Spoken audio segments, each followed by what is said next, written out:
que bastante por los próximos 30 días.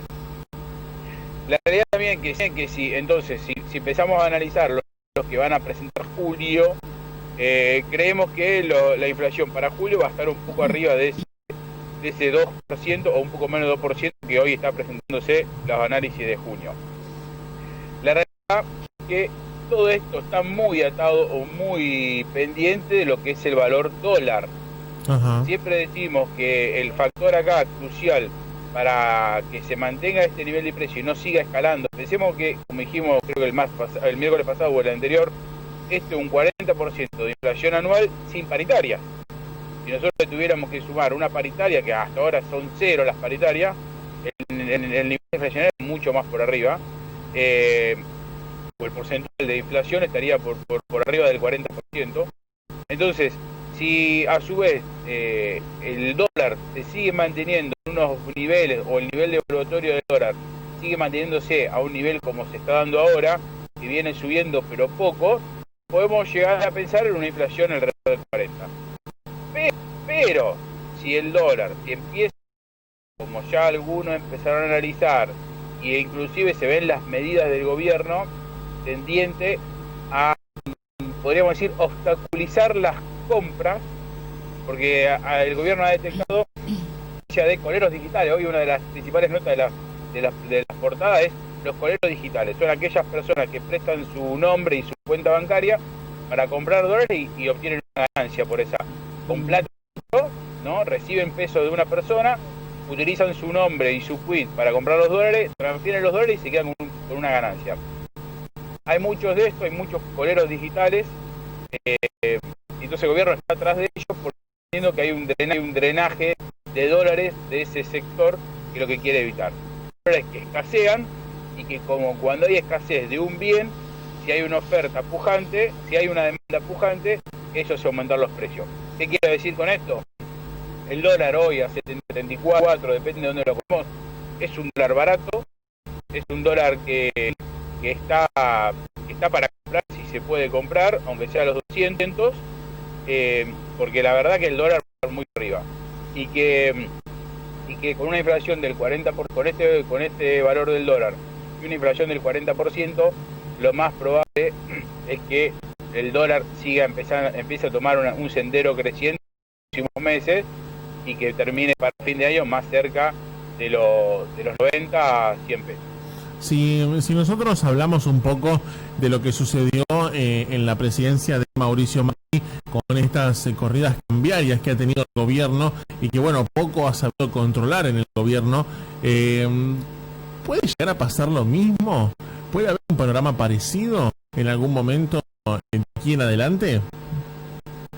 La realidad es que al estar controlado la compra, es muy difícil que sí puede haber movimiento en el dólar blue o en el dólar MEP, que también está bastante acotado el dólar MEP. El dólar blue no, el dólar blue es libre.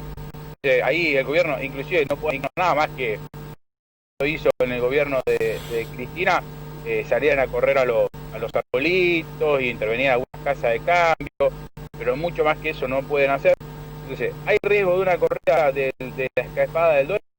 Y no, porque el dólar está muy limitado, el acceso a la compra del dólar está muy limitada. Pero sí, no tiene hecho y no hay forma de controlar lo que es el dólar blue, que en realidad es el valor, es el verdadero valor del dólar. Porque entendemos que ahí es donde se juega la oferta y la demanda, y muchas veces está muy acotada, pero sí la oferta y la demanda libre en la determinación del precio del dólar blue. Vos reclamabas hace un rato de lo que eran las paritarias y lo que sucede con la inflación si las paritarias se actualizan. El tema es, vos me decías que podemos llegar a estar en cerca de un 40% de inflación sin este ajuste de paritarias. O sea que con el ajuste de paritarias la inflación es mucho mayor. Si se llega a reactivar las paritarias, ese es el piso, 40% es el piso. Y podríamos estar tranquilamente hablando de 25-60% de inflación anual, con un ajuste de paritaria que mínimo tendría que ser un 20% mínimo. Pero la realidad también es que los gremios hoy no están haciendo reclamos, la situación tampoco la amerita, obviamente el contexto económico no la amerita, pero el poder adquisitivo del salario se sigue perdiendo día tras día con los aumentos de precios. ¿Y hasta cuándo no va a haber? Que también esa es la pregunta. Hoy esto lo manejan mucho los gremios, pero yo no creo que el trabajador esté conforme con esto, porque cada vez su salario le va rendiendo menos, con su salario cada vez puede comprar. Y este proceso inflacionario sigue creciendo. El gobierno dio, hasta lo que último que se conoce, por lo menos en el sector privado, el gobierno dio ese bono famoso de 4.000 pesos, que era supuestamente hasta que se ajustara a paritarias. Después las paritarias, claro, nunca llegaron y quedó el bono clavado ahí. Ese bono que se está pagando, que en verdad no es un bono, porque descuentos, pero no fue lo remunerativo. Es algo medio raro allí que se le aplicó a los salarios y que, bueno, obviamente en algún momento los reclamos van a empezar a llegar. A lo mejor no será el sindicato que haga el reclamo, pero empezará la gente a quejarse porque el sueldo no alcanza. Sí, obviamente, esto está claro. La realidad es que hoy la sábana es corta. O te quedan los pies afuera o te quedan la cabeza. Y hace frío. Entonces, esta metáfora nos sirve para decir que, porque por un lado hay sectores que están funcionando, más o menos, con graves problemas económicos, y hay otros sectores que directamente no están funcionando. Entonces, y hay pérdida de empleo. Entonces, los sindicatos y la cultura o la mentalidad de los gremios es cuidar el empleo, y los pocos que trabajan y ganarán menos, y por tratar de que no se caigan más puestos laborales. Decimos que hay una estimación y que en el rubro gastronómico y hotelero se pueden llegar a perder 180.000 puestos de trabajo. En el sector turismo otro tanto. En el sector comercio se viene cantidad de empleo día tras día por los cierres de locales, por el achicamiento del plantel de trabajadores en los locales que han bajado su demanda, obviamente, y también ante la posibilidad del acceso por la capa instalada.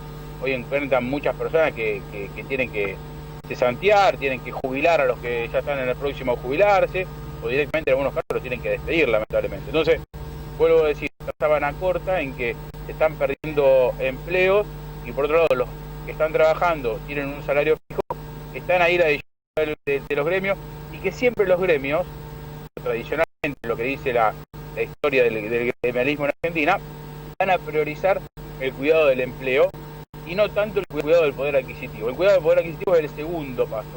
Primero cuidamos que no se caiga más empleo y después reajustamos los salarios. Es un poco la mentalidad o la estadística o la historia del gremialismo en Argentina. Bueno, porque allí yo creo que también habría que a lo mejor empezar esto en algún momento se va a tener que destrabar y va a tener que empezar a ver, por lo menos aunque sea una diferenciación. Yo creo que hay trabajadores que realmente han sido esenciales y han trabajado durante toda la pandemia, que ellos no les ha diferenciado en nada su trabajo, no les ha nada lo habitual de su vida, solamente que tener que salir a trabajar, a asumir el riesgo de poder contagiarse, mientras todos o muchos estaban en casa. Entonces yo creo que a lo mejor allí va a haber que hacer una diferenciación también, y esto lo digo porque, por ejemplo, los docentes, AMSAFE dijo que no vuelve a las aulas sino hay aumento de salario. O sea, ya la presión empieza a existir porque los docentes no dejaron de trabajar, si bien, y creo que hasta trabajar de casa es un poco más difícil aún porque hay que ser un poco más creativo, cómo le das tareas, actividades a los chicos para que todos queden incluidos dentro de esas actividades. A ver, yo no voy a defender a los docentes, se pueden defender solos, pero me parece que hay sectores de la sociedad que van a tener que tener una diferenciación. Hay gente que está en su casa y bueno, a ver, ¿qué vas a venir a reclamar si no trabajaste nada? O sea, arreglátela con eso, ajustá la economía un poco, pero realmente aquel que sí lo hizo y que sí siguió trabajando, creo que merece también ese reconocimiento. Otros serán los médicos. A ver, los médicos no solamente no dejaron nunca de trabajar, sino que están trabajando el doble o el triple. Sí, Nico, y sumale eso, coincido con vos. Sumale eso también el paro de transporte, que aquellos que están trabajando tienen la exigencia de movilizarse hasta su puesto de trabajo por otros medios, que sea un auto particular o en taxi, y incrementando los costos de ir a trabajar, ¿no? Entonces, coincido con vos en que hay que diferenciar aquellos que han seguido trabajando desde casa o no, o desde su puesto de trabajo. A ver, todo lo que es medio de comunicación han ido a trabajar todos, los médicos, todo lo que es salud, todo lo que es el sistema bancario también, los bancos también, pero también hay sectores que no han trabajado, que otros directamente no solamente han trabajado de casa, sino ni siquiera han trabajado desde casa porque no tienen posibilidad de hacerlo desde su casa. Entonces, bueno, para aquellos debería premiarse el esfuerzo y digamos, el compromiso que han tenido con la sociedad fundamentalmente y con cada uno de sus empleadores a quien le responden. Pero bueno, eso por ahí dependerá también, como decimos, de los gremios para ver cuál es la propuesta, ¿no?, que tienen pensado para resarcir un poco y premiar a este esfuerzo. Obviamente lo que uno se imagina es eso, ¿no? Habrá que en algún momento el gobierno que creo que es lo que más preocupa en el plan económico, ¿no? ¿Qué es lo que tiene pensado el gobierno para el día después? ¿Qué es el día después a todo esto? ¿Se está trabajando en ese día después de la economía? Sí, ahora empezaron a ver unas notas con respecto al famoso Plan Marshall. Plan Marshall es ese plan Marshall fue el plan que se implementó luego de la Segunda Guerra Mundial, donde entre otras cosas surge, por ejemplo, el Fondo Monetario Internacional. Pero bueno, ese Plan Marshall ya se está empezando a trabajar. Es más, una de las propuestas, causa gracia, pero una de las propuestas es el blanqueo de capitales. El blanqueo de capitales se presenta como una de las propuestas para hacerse de fondos y que ese blanqueo de capitales se transmite en construcción y permitan el blanqueo de capitales destinarlo a la construcción. Y bueno, ese es uno de los principales puntos que se está hablando del Plan Marshall. Con respecto, bueno, a ese plan, estimo que será uno de los puntos hoy de partida, por lo menos del gobierno, para comenzar a analizar o a ver cómo remonta este barrilete, que realmente es un barrilete que ya se lo dejó averiado Macri, vamos a ser realistas. Esto viene mal de antes, no es todo producto de la pandemia, pero obviamente que la pandemia lo profundizó y mucho. Sí, totalmente, es así. Es una economía que venía en crisis, una economía que venía golpeada y que bueno, ahora lo que se vio es que, se ve el efecto de pandemia fundamentalmente. Entonces, este efecto de pandemia viene, digamos, le da un golpe de gracia a la economía fatal, que bueno, hay que tratar ahora de ser creativos cuáles son los instrumentos políticos que se establecen para reactivarlo. Silvio, no sé si queda algo más por agregar, un poco ahí estamos hablando del dólar, de la economía en general y también de lo que sucede con paritarias. También es hoy la preocupación de muchos y la intranquilidad, ¿no?, a la hora de saber cuándo me van a renegociar mi sueldo, cuándo no. Bueno, un poco le traíamos este tema a la mesa. Sí, por ahora eso es todo. Vamos a ver que salgan los números oficiales de lo que es precios. Y bueno, seguramente el miércoles que viene vamos a estar hablando un poco de eso y también de la renegociación de la deuda, que eso viene largo, pero creemos, como siempre lo dijimos en el primer momento, creemos que el resultado va a ser positivo. Silvio, como siempre, un placer escucharte.